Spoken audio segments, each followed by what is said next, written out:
Guys, your boy Guns here, and we're live on YouTube again today. And today's video is gonna be on my favorite March. Yep, I know a lot of you guys that are Mage Main, or even some of my hybrid gang that were the movement that we're starting, are like, wait, what? He's not gonna 6-star Magret or Zeta. Eventually, I will, yes, but right now. Especially if you guys saw my previous video, which I'll leave a link to that video at the end for the Fog of War gameplay. It was freaking insane, guys. On top of that, Gores-Skoal are gonna play a huge factor in that. So while we're doing that, let's go ahead and upgrade our Skogul. Bam! Long time coming. Awaken. Boom. Oh my god, dude. I've been working on this group for months, dude. So for those of you guys that know, right, one of the tips that I give people is, like, if you're a main mage archer, if you're hybrid, there is times where you'll have the marches that you want awakened already, so you got to have little side projects, right? So for me, my side project was my tank march, and that's kind of what I've been working on here. And although there is other marches out there, guys, that get more merits, it's not the same compared to like a Skogul, you know what I mean? A Gores-Skoal. And the reason why I say that, guys, for those of you guys that have used this pair, especially if you're T5, even some of my T4 players find a lot of value in using this march. It's so satisfying watching people run away. Like, they're like, nah, not dealing with that. To give you guys an example, our guy Toxic, 300 and something million powered player, he was out there with he sent out like a triple archer march, and I sent out my Gores-Skoal, and then he ran away.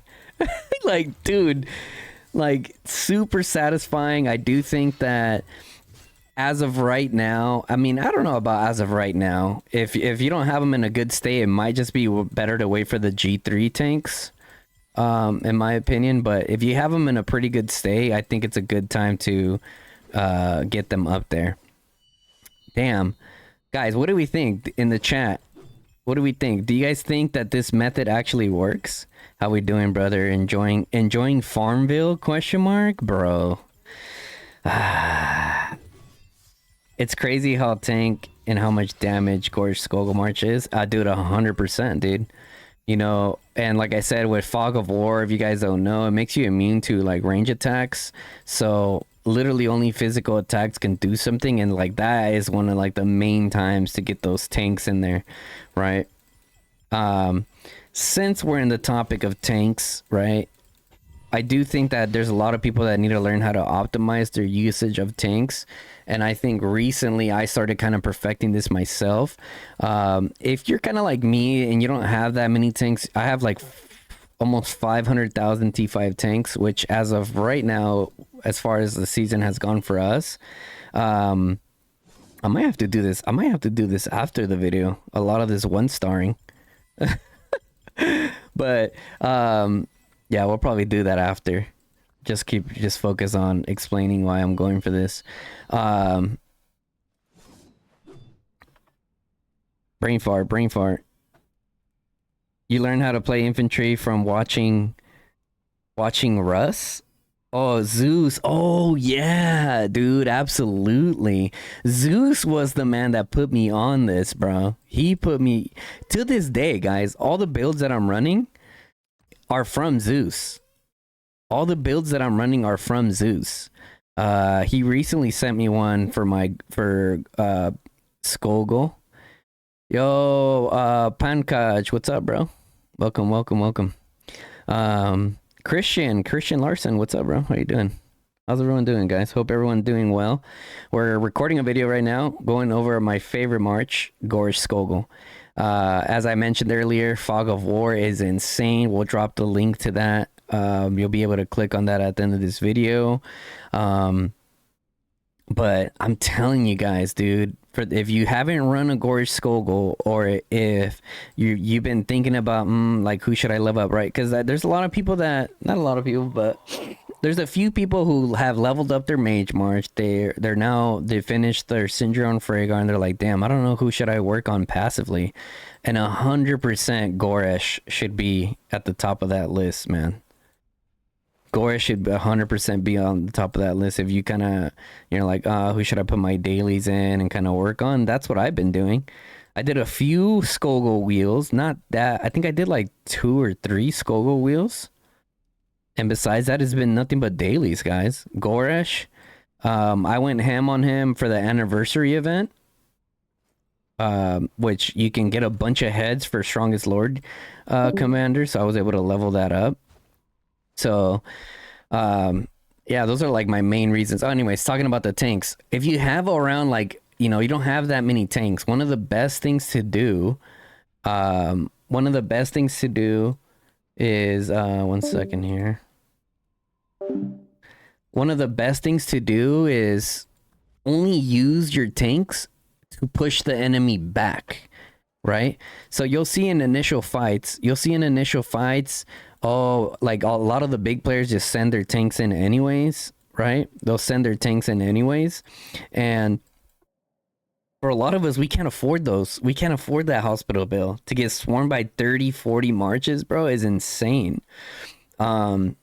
So one of the ways that I like to do it, if we're getting pushed back, right? And then there's not that many of them either. You can like, oh, okay. There's not that many of them. Then I send my tanks out to push them back to give breathing room for my line. If I had more tanks, yeah, I would just send them out all the time. But I still think that R4s need to do a big part with their team. To organize solid tank pushes, right? Organize solid tank pushes. They're starting to freaking time up there, leveling up their tank pushes. But anyways, that's what I have here. I'll show you guys the Goresh build that I have right now. Big shout out to my boy Zeus, who's always very kind, and he's always sharing his builds with us from what he's been running. So we'll be 6-starring the Gores-Skoal, got him awakened. When the Spirit Bone Torque comes out, right? We're probably gonna at least pick up 1 to 2 more copies of it. And if it's paired with the Spring Blades, which I'm hoping it's with the Spring Blades or a Breath of Gigantus for us that comes with the Spirit Bone Torque. Because I think so far, I forget which ones we've had. We've had Viola's Bow and the new one. I can't even remember. Only 28 likes, y'all, says Captain. Oh, damn, guys. If you guys are enjoying the stream, drop a like. Goresh 5551 and Awaken Skogul, then Awaken Goresh. Yep. Prior to Mag being here, I was saying that Goresh is one of the top 555 investments in the game, and it still is. I think it's...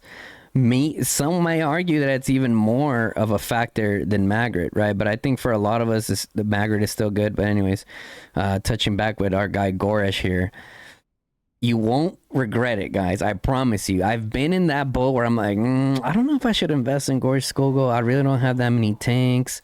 Like, I don't know if I should invest in them.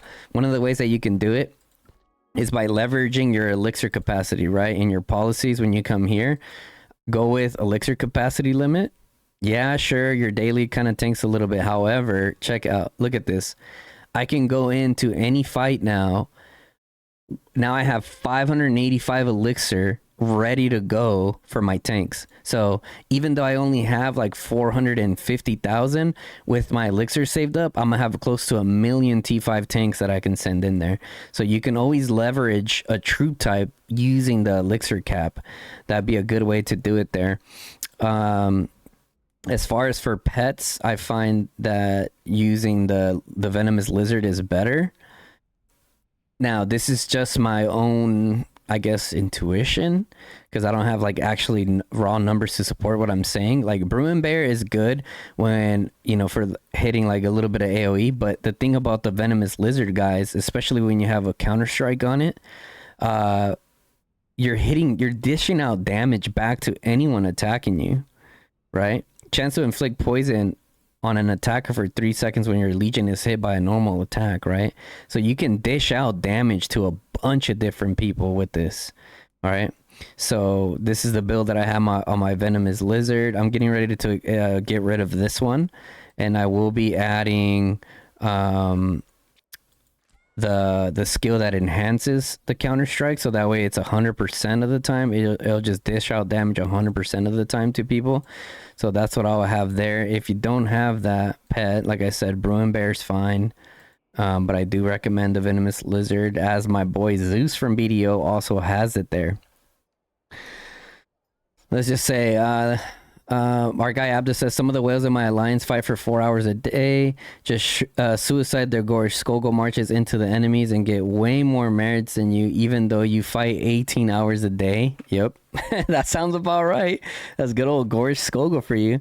Can you help me one more time? We're about to go to season 2+. What is the max troops there? 300k or 360k? Or what is it? It should be, it's 300k, bro. Yeah, because that's where we're at. We're SOB2 and we're at 300k. You like Skogul a lot. I think she's the enabler personally, but I'll talk off stream. No, you're good, bro. You're good.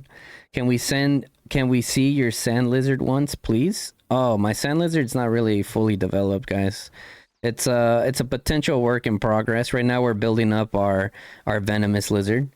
But yeah, guys, like I said, if I've been in that boat where I'm like, I don't know if I should go for them, guys, go for them. You won't regret it. Yeah, they are amazing, bro. I can't wait to see what kind of merits I'm gonna get for this pass, for the statue fight. Dude, I mean, that I've been having them 4 stars. So when I send Gores-Skoal into like a mass of like a bunch of T5s, I'll get like 30k merits still, guys. Getting swarmed down by everybody. If there's some T4s in there, like a good like 50-50 split, I'll get like 40 to 50, sometimes even 60,000 merits. So now 6-starring them, which is gonna give me an extra 10% damage reduced and damage dealt. It's gonna be insane. It's gonna be absolutely insane. So that's pretty much going to be it for the video, guys. That's, you know, kind of me explaining why I think Gores-Skoal to this day is a really good march. On top of that, guys, they're amazing rally leaders. They're amazing garrison leaders. They're amazing in routes of war.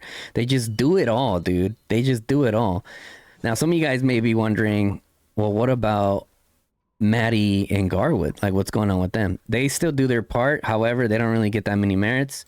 So that's why for me, they're kind of sitting in the bench for a long time. Especially with the G3 tanks around the corner-ish. I think it might further bench them, but they're still super, super tanky, right? So they still do their part. Like, if you have a bunch of tanks, use them. If you've only had enough really to feed one march, 100% Gores-Skoal, right? Because besides helping out your team, like, we want merits, right? We want merits. So that's, you know, kind of why, you know, my whole reasoning behind going with the Gores-Skoal. But that's going to be it for that video, guys. Let me know what you guys think in the comments below. If you still have any doubts of investing in them, let me know in the comments below, guys. And I'd love to, or message me on Discord or in-game, whatever it may be. I respond to all my comments, guys, and if I don't right away, I eventually do. So with that being said, guys, I hope you guys enjoyed the video. I hope you guys take my advice and get a Gores-Skoal and get that satisfaction of people running from you and you just mowing people down, guys. It's such a great feeling. You won't regret it. That's gonna be it for this video, guys. Your boy Guns here. I'm out.